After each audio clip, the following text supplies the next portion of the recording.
Can you run either gear on an MSD distributor with the 604, bronze or steel? You need either a bronze gear or you need a Melanized. Melanized gear. Yeah, correct.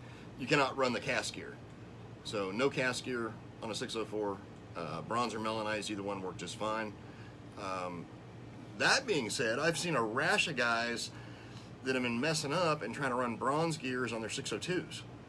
Okay, and tell us why you can't do that. Because it doesn't work. You're going to like destroy the gear, and you're going to destroy the cam gear on the cam. So on a cast cam, you can run either the melanized or the cast gear, but you cannot run a bronze gear.